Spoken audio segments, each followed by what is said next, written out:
Hi and welcome to the Book Lab. In this video I'm going to talk about the Stoicism of Tom Wolfe's A Man in Full, and also recommend a few other books that will teach you more about this powerful ancient philosophy.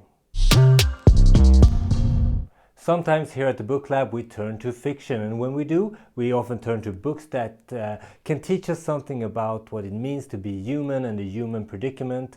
And Tom Wolfe's A Man in Full is such a book, and in this video I'm going to talk about how the discovery of Stoicism in times of adversity changed the lives of the main characters of this book.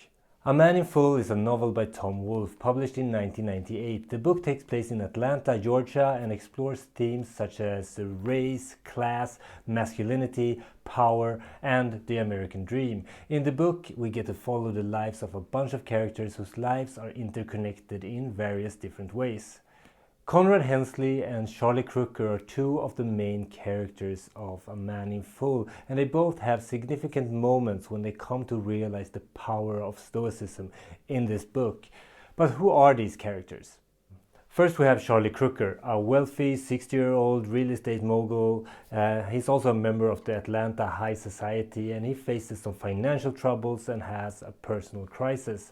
And then we have Conrad Hensley. Conrad Hensley is an idealistic young worker at a frozen goods warehouse that is run by one of Charlie's subsidiary companies. Conrad is laid off suddenly due to downsizing efforts that Charlie puts in place in order to save his business from bankruptcy. So Conrad is laid off and he has a really shitty day, and unfortunately he ends up in this Kafkaesque and farcical parking hassle where he butts head with the law, and he actually stands up for himself because he hasn't done anything wrong really. But because he stands up for himself, he refuses to take a plea bargain. He ends up in jail. So Conrad ends up in prison, and in there he requests a book from the prison library called The Stoic Game, which is supposed to be a spy novel of some sort. But the books gets mixed up, and he instead receives a copy of a book called The Stoics, and that book contains texts from Epictetus and other famous Stoic philosophers. At first Conrad is disappointed by the mix-up, but when he starts to read the book and he realizes that Epictetus has been through a lot of shit, like he's been a slave and he was tortured and crippled by his slave owner, but still he went on and became one of the most influential philosophers of imperial Rome. When he read this, his disappointment turned to excitement, and he started to slowly learn Epictetus' Stoic teachings. He learns that our bodies and possessions are mere trifles, things that are only on loan to us. Zeus has given us the spark of his own divinity in the form of our power of free choice. We are mortal and our bodies can easily be conquered, but our will cannot unless we permit it. Difficulty and adversity are moments of opportunity where we can learn to persevere, to practice our resolve and our will. We can endure any hardship as long as we keep our dignity, our self-respect, and what we see as our character. This book eventually transforms Conrad into a full-blown Stoic. What little Conrad knew about philosophy felt like it was aimed at people who already were free, whose main problem was to choose among infinite possibilities in life. Epictetus, on the other hand, he made the assumption that life is hard, it's punishing, it's a deadly business basically. Only Epictetus, as far as Conrad knew, was a philosopher who had been stripped of it all, who hit rock bottom, who has been tortured and crippled, and yet he was the one to look his tormentors in the face and say, quote, "You do what you have to do, and I do what I have to do, which is to live and die like a man." And Epictetus had prevailed. This mindset was very useful for Conrad in prison. But most importantly of all, Epictetus understood. He understood why Conrad didn't take the plea bargain, which had him ending up in jail. I mean, his wife and his lawyer, they all wanted him to compromise and plead falsely in order to avoid jail time. Only Epictetus had understood why he refused to lower himself, to disgrace himself, to admit a minor crime in order to avoid jail time. This book had a really big impact on him. And after reading it, nothing in his life was the same. For Charlie Croker, his moment of realization is triggered by a different type of crisis. He's a wealthy real estate developer that is facing numerous legal and financial issues. First, he reacts to this with anger and frustration, even denial. But eventually he comes to see the situation as an opportunity to reassess his values, his priorities in life, and how he lives his life.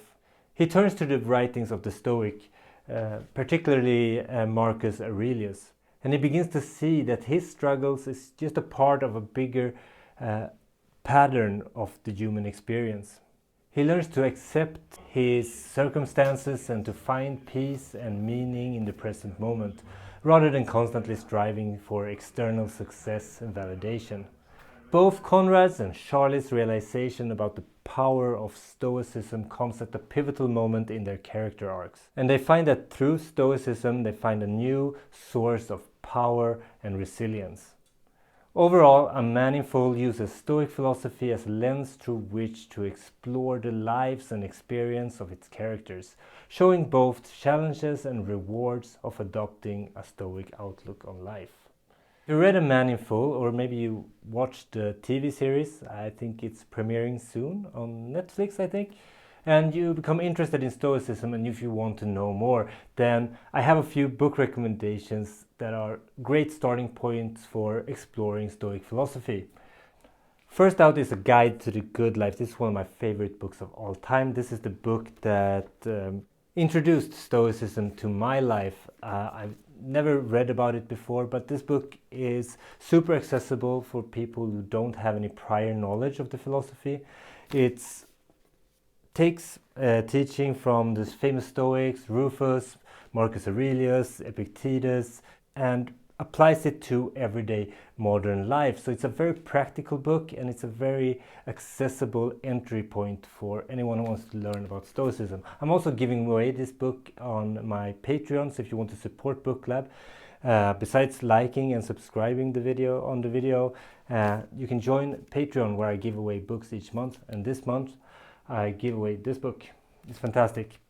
Another great book that is only 21 pages long that I really thought about when I read A Man in Full is this book, Jame Stockdale's Courage Under Fire, testing Epictetus' doctrines in a laboratory of human behavior. James Stockdale, he was a fighter pilot during the Vietnam War. He got captured, he was a prisoner of war, and he was tortured during that time. And he used the teachings that he learned from Epictetus. Epictetus has a very famous book called Enchiridion. This was a book that had a big impact on Stockdale's before he went there, and when he was imprisoned and tortured, he used Epictetus' teachings to endure, to persevere.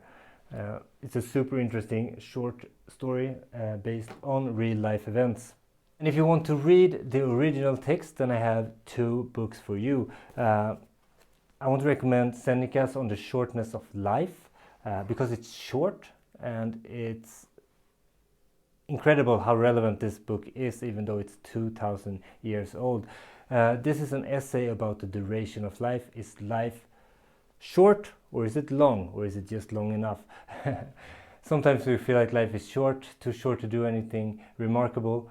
Seneca doesn't agree. He says that life is long enough if you know how to use it. This is a very accessible book as well.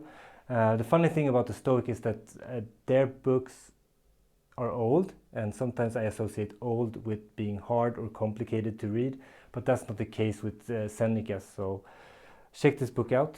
It's a short and sweet read. I also recommend Letters from a Stoic by Seneca. It's another great one. I have reviews of all these books, and there's link to all those reviews in the description. I'll be back next week with more book reviews. I think one of the upcoming books would be Discipline is Destiny by Ryan Holiday, his new book, giving him another chance after dissing his last title, Courage is Calling. So let's see if he can redeem himself. Anyway, see you next week with more book reviews. Until then, Björn out.